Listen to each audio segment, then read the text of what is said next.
Hello and welcome back. This is Chelsea with Quilted and Curious, and today we are going to go over some fussy cutting. So if you're having any issue with these flowers, spiders, whatever they are, this may be a video to help you out. So right now, what I am doing is I'm trying to line up this template with the legs of the spider here. So if you can see, there's little notches in the black on the template where at the halfway mark and the quarter mark on each side of the diamond.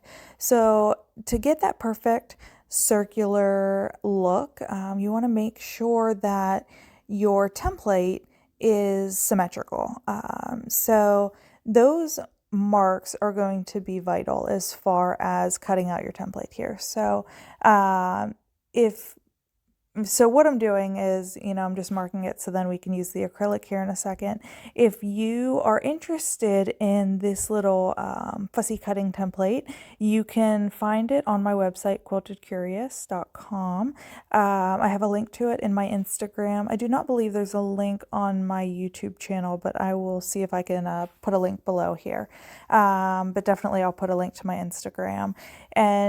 And that's just helpful, to be able to fussy cut these designs for the hide and seek block of the month here. So now you take the acrylic and, the next step technically would be just adding your marking around the acrylic here and cutting it out. But because I want to make 5 that are identical, that way I can go the whole way around my star, I am going to mark some key features here with a Chocola chalk marker that, I got off of Amazon.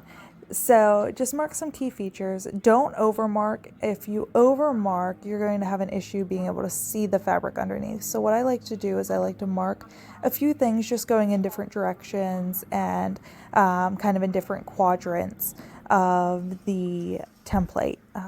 That way I can line up each one of those pieces perfectly because they're, it's just a repeat fabric here, and that's going to allow that symmetrical design in the end. So the biggest thing is make sure if you're marking, and just kind of a helpful hint here, make sure you're marking on the side that does not have the indentations and the words from the paper pieces, because whenever you go to wipe it clean, the color will kind of stain where the lines are and where the words are. So if you mark on the flat side, there's no issue at all, it just wipes right off. So there is my first piece. Super easy. It takes a little bit longer to make that first piece because you have to outline and create the template. Some people, instead of cutting directly from there, they like to mark with a marker, either a permanent marker or a marker that they can later iron off, but I just go straight to cutting. So definitely your preference there is completely up to you. Now the chalk marker does not stay on very well, so I leave myself a little bit of space to kind of hold down my template. That way I'm not just wiping off all of the outlines that I've created, and that's another reason why I outline a lot of different areas. If some of it starts to wipe off, then it's not a huge deal. I still have other places where I can line up my pieces. Now, as far as the template is concerned here, you're going to see where, I line it up and then I cut it out. But if you look closely, you can see kind of little dots that are on the paper piece acrylic.